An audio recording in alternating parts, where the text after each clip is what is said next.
जय श्रीराम। आज कथा सांगणार आहे सप्त चिरंजीवांची। 7 चिरंजीव त्यांना अमरत्व मिळालेलं आहे। ते कसं, कोणामुळे आणि कशामध्ये अमरत्व हे दोन्ही सांगण्याचा प्रयत्न करणार आहे।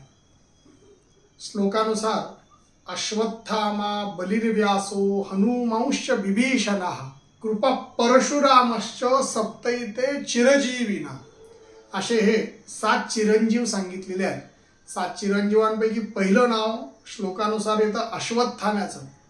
अश्वत्थामा हा अतिशय वीर योद्धा, त्याला श्रीकृष्णाने त्याच्या नीच वृत्तीमुळे त्याला अमरत्व दिलंय। तुम्ही म्हणाल नीच वृत्ती कशी? आजही आपण कलियुग चालू असेल तरी कुठल्याही झोपलेल्या माणसाला ओलांडू शकत नाही, पण अश्वत्थाम्याने मात्र पांडवांच्या 5 मुलांना झोपलेल्या अवस्थेत मारलं, म्हणून श्रीकृष्णाने त्याला शापरूपी चिरंजीवाचं वरदान दिलंय। तो आजही अश्वत्थामा नर्मदा परिक्रमाच्या कुठेही असं बऱ्याच जणांना दृष्टांत होतो असं सांगतात।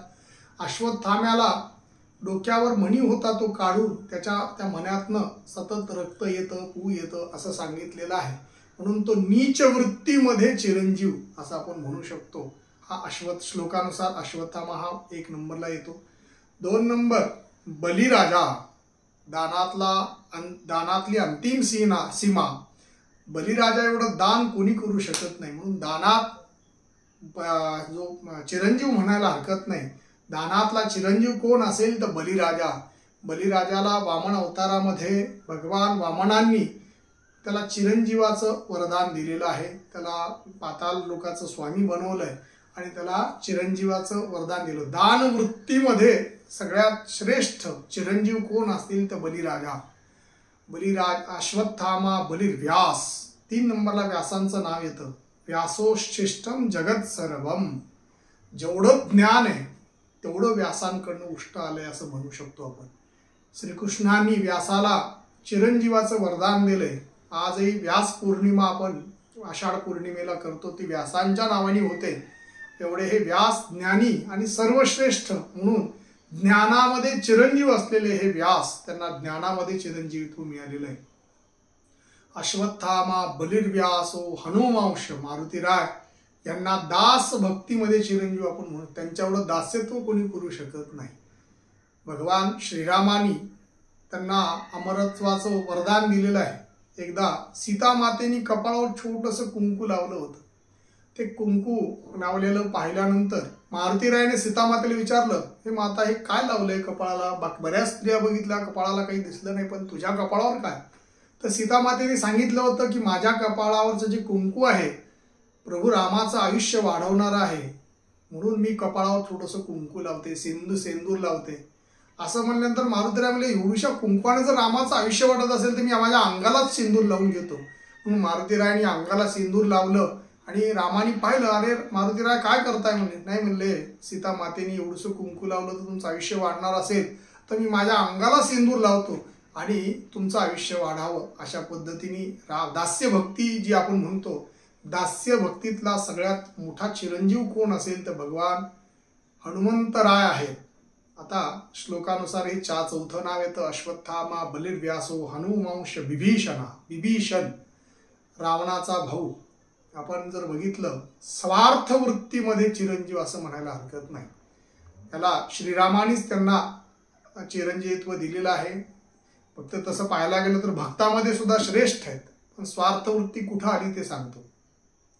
जेव्हा रामानी रावणाला म्हणजे मारून जेव्हा अयोध्येत आले आणि इकडे विभीषणाला राज्य देऊन राम वापस अयोध्येकडे निघत असताना विभीषणाने रामाला सांगितलं की रामराया, तुम्ही जो सेतू बांधलाय तो सेतू पहिले काढा। तेव्हा राम म्हणले, का? नाही म्हणले, आज तुमच्या एवढा पराक्रमी तुमची मुलं सुद्धा आहेत म्हणले। तुमची मुलं जर पुन्हा भविष्यात माझं राज्य म्हणून जर आले आणि माझ्यावरचा राज्य हिसकावून घेतलं तर माझं राज्य ते घेतील। अशा पद्धतीने स्वार्थ वृत्ती तिथं दाखवली, पण स्वार्थ वृत्तीतला विभीषण चिरंजीव आपण म्हणू शकतो।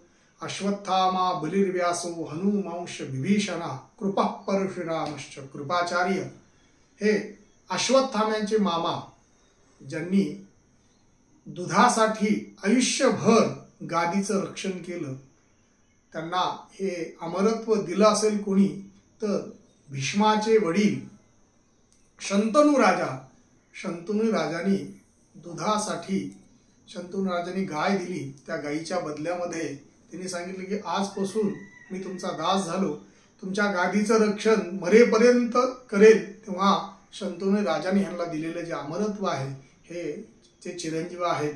त्याच्यानंतर शेवटचे परशुराम, क्रोधाची अंतिम सीमा, म्हणजे क्रोधामध्ये कोणीही त्यांच्यापर्यंत जाऊ शकत नाही. 17 वेळेस त्यांनी पृथ्वीवरचा जे राजे माजलेले राजे आहेत त्यांचा नायनाट करून पुन्हा पृथ्वी सुस्थितीत आणणारे जे परशुराम आहेत. आणि या परशुरामांना क्रोधाची, त्यांच्या एवढा क्रोध कोणी करू शकत नाही. म्हणून क्रोधाची अंतिम सीमा कोण असतील तर परशुरामांना भगवान शंकरांनी वरदान दिलेलं आहे. असे हे 7 चिरंजीव, त्यातले हे आज बजरंगबली मारुतीराय यांचा जन्म आहे त्यामुळे सांगण्याचा प्रयत्न केलेला आहे. आवर्जून या सप्तचिरंजीवाचं स्मरणाने सुद्धा आपलं आयुष्य वाढतं असं सांगितलेलं आहे. सगळे 7ला 7 जण म्हणजे अश्वत्थामा नीच वृत्तीत चिरंजीव, बलिराजा जो आहे दानामध्ये चिरंजीव, त्यांच्या एवढं दान कोणी करू शकत नाही. व्यासा एवढं ज्ञान कोणी घेऊ शकत नाही म्हणून ज्ञानामध्ये चिरंजीव. अश्वत्थामा बलिर्व्यासो हनुमान मारुतीराय दास्य भक्तीत चिरंजीव.